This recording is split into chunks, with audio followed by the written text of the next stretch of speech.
જૂનાગઢ પત્રકાર એકતા પરિષદની મીટિંગ પ્રદેશ અધ્યક્ષની હાજરીમાં મળી। જિલ્લા કારોબારી, ઝોન, તાલુકાના હોદ્દેદારોની હાજરીમાં આગામી કાર્યક્રમોની થઈ ચર્ચા। જૂનાગઢ જિલ્લાના પ્રવાસે પ્રદેશ પત્રકાર એકતા પરિષદના અધ્યક્ષ શ્રી લાભુભાઈ કાત્રોડિયા, ઉપાધ્યક્ષ મનોજભાઈ સોની તેમજ આઈટી સેલના નીતિન ઢેલાણી હોદ્દેદારોની ઉપસ્થિતિમાં જિલ્લા કારોબારીના હોદ્દેદારો, તાલુકાના પ્રમુખો, ઝોનના હોદ્દેદારો, મહિલા વિંગના બહેનોની હાજરીમાં એક મીટિંગ 27મી ને રવિવારે સવારે સ્વામિનારાયણ મંદિરના ઉતારામાં યોજાઈ હતી। પ્રથમ પ્રદેશ હોદ્દેદારોનું સન્માન સ્વાગત જિલ્લા અને તાલુકાના પદાધિકારીઓ દ્વારા કરાયા બાદ જૂનાગઢ જિલ્લા સંગઠન દ્વારા સર્વ સમાજ સમૂહ લગ્નનું સફળ આયોજન કરવા બદલ જૂનાગઢ જિલ્લા સંગઠન તેમજ હોદ્દેદારોને અભિનંદન આપી સરાહનીય કામ સેવા બદલ સરાહના કરી હતી અને આગામી સમયમાં સંગઠનનું જિલ્લામાં ભવ્ય અધિવેશન કરવા પણ આહવાન કરાયું હતું અને તાજેતરમાં પ્રદેશ અધ્યક્ષના અધ્યક્ષ સ્થાને પત્રકારોના વિવિધ પ્રકારના પ્રશ્નો માટે CR પાટીલને મળેલ અને સરકાર સમક્ષ રજૂ કરેલી માંગણીઓની વિગતે વિસ્તૃત ચર્ચા કરી હતી અને આવનારા સમયમાં નવી માંગણીઓ માટેની પણ ચર્ચા વિચારણા કરવામાં આવી હતી। આ મીટિંગમાં જિલ્લા પ્રમુખ વલ્લભભાઈ પરમાર, ઉપપ્રમુખ વિનોદભાઈ ચંદારાણા, મહામંત્રી કમલેશભાઈ મહેતા, વિનેશભાઈ કાગડા, માળિયાહાટીના ગોપાલ ભેસાણીયા, ભેંસાણ અશોકભાઈ રેણુકા કેશોદ, રહીમભાઈ કારવાત વંથલી, શીતલ રામાણી માણાવદરવાળા સહિત હોદ્દેદારો હાજર રહ્યા હતા।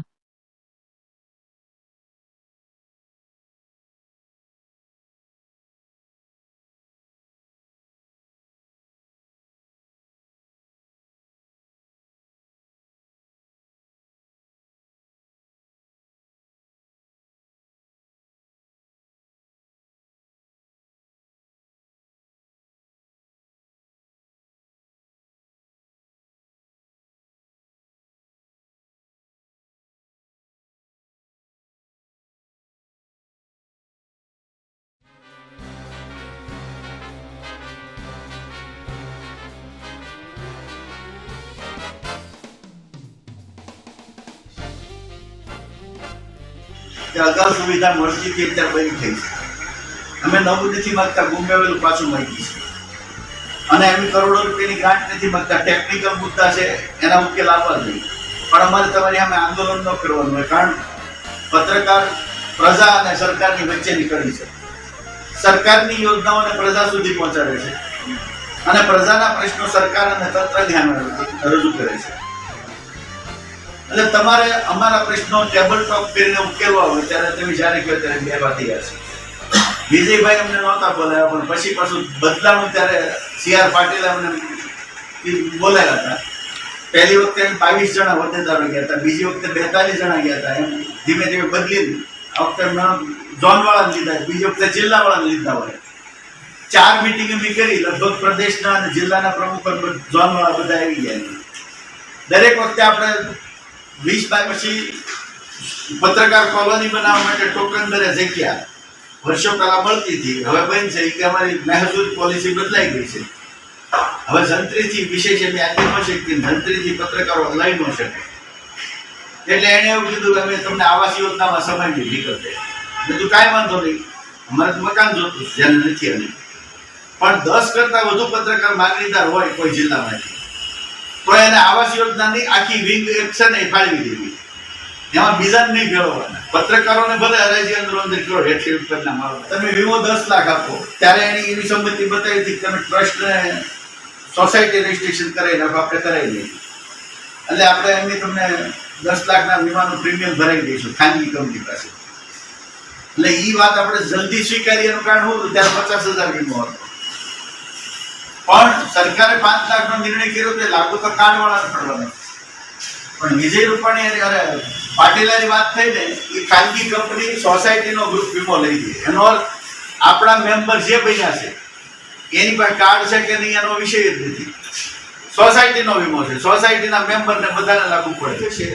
અમારો ટાર્ગેટ CSR સર્ટિફિકેટ અમારું 1 મહિનામાં આવી જશે, એ આવી જાય એટલે અમે મોટી કંપનીઓ જે CSR ફંડવાળી છે એવી આખી યાદી તૈયાર કરીએ છીએ। એમાં 25 જણની ટીમ આખા પ્રદેશમાંથી બનશે, એ ટીમ અમુક દિવસે કામ કરશે, આ બધા ઉદ્યોગપતિઓને મળવાનું મોટું ફંડ ભેગું કરીને આપણો ટાર્ગેટ એવો છે કે એક પછી એક જિલ્લામાં પત્રકાર ભવન ઉભા કરવા, 100 વાર 150 વાર ઓફિસ બને, પત્રકારોને બેસવા માટે ચેમ્બર બને, અને આવા પત્રકાર ભવન દરેક જિલ્લામાં નિર્માણ આપણા સંગઠનના નેતૃત્વથી થાય. જે દાતા હોય એની ચકતી મારવાની શું નામ એક પત્રકાર ભવન કે અખબાર ભવન જે આપણે નામ લખી દઈશું પછી નામ એક ડિઝાઇન એક આવશે. અંદર વ્યવસ્થા ફેરફાર હોઈ શકે નાના મોટા પ્લોટ હોય પણ આપણા સંગઠનમાં જોડાયેલા છે અને બધાને એકાદો લાભ તો આપણે આપવો પડે. એટલે વીમાનું પ્રીમિયમ આપણે આવી રીતે ફંડ કરીને કરવું. પછી વાત થઈ આપણા સંગઠનના કાર્ડ, સંગઠનના ફોર્મ પીડીએફ મેં આપેલી છે. ઓલું પેન જરૂર છે ત્યાંથી આપી દઈશ. દરેક તાલુકા અને જિલ્લામાંથી ફોર્મ ભરાઈ જાય સભ્યપદના. તમે એમાં હોદ્દા લખ્યા છે તમારા તાલુકાના જિલ્લાના જે હોય પણ કાર્ડ બનશે ને એમાં હોદ્દો નહીં હોય. કાર્ડ સહી સભ્યપદનું છે. તમે જે એ વાંચીને એને કીધું કે પેન્શન પત્રકારોને મળે કર્ણાટકમાં આપે છે. મને કે 12,000 નહોતું 8 હતું, હમણાં 4 વધારી 12 કરી. હવે તો પાછું બિહારે જાહેરાત કરી એટલે આપણા મુદ્દાને સમર્થન મળ્યું. આપણે અત્યારથી માગ્યું છે એટલું કામ. પછી જાહેરાત આપણી 8 થઈ ગઈ હતી. વિજયભાઈ રૂપાણીના શાસનમાં 8 જ જાહેરાત નાના છાપાની, એની આપણે 16 ની માગણી કરી હતી જે તે સમયે. અત્યારે જાહેરાત આપણી 14 થઈ ગઈ છે. સુધારો થયો છે રજૂઆત પછી.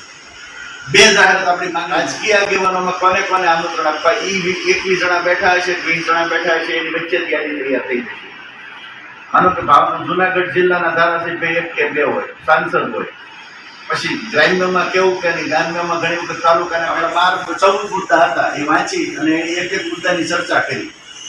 એ ચર્ચામાં એવો વિષય હતો કે અમને દરેક જિલ્લામાં ઓફિસ આપો સરકારી બિલ્ડિંગમાં.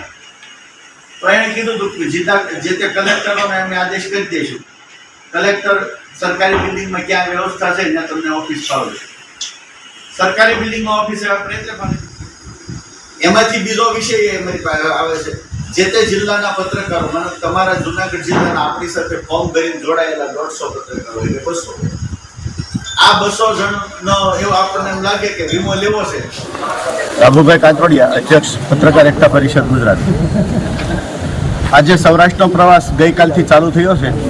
અમરેલી સોમનાથ થઈ આજે સવારની 10 વાગ્યાની મિટિંગ જુનાગઢ હતી. જુનાગઢના પત્રકાર એકતા પરિષદના તમામ હોદ્દેદારો, તાલુકાના પ્રમુખો સાથે મિટિંગ થઈ. આગામી કાર્યક્રમો અંગે ચર્ચા કરી.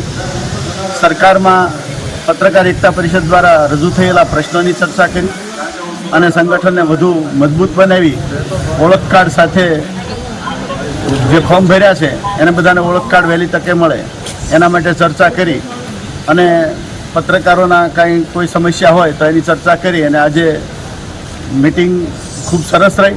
બધા હોદ્દેદારોની ઉપસ્થિતિ, તાલુકાના પ્રમુખોની પણ ઉપસ્થિતિ રહી અને આજની મિટિંગમાં એક સારો સંદેશ જે જુનાગઢ જિલ્લાના પત્રકાર સંગઠન દ્વારા સમૂહ લગ્નનું આયોજન થયું હતું. 5 દીકરીના લગ્ન કર્યા. જુનાગઢ જિલ્લામાં ખૂબ નામના આ કાર્યક્રમે મેળવી છે ત્યારે એના જુનાગઢની ટીમને ખૂબ ખૂબ અભિનંદન પણ આપું છું કે પત્રકાર એકતા પરિષદ એટલે કે પત્રકારો આવા સેવાકીય કાર્યો કરી શકે એને બિરદાવવા જ જોઈએ.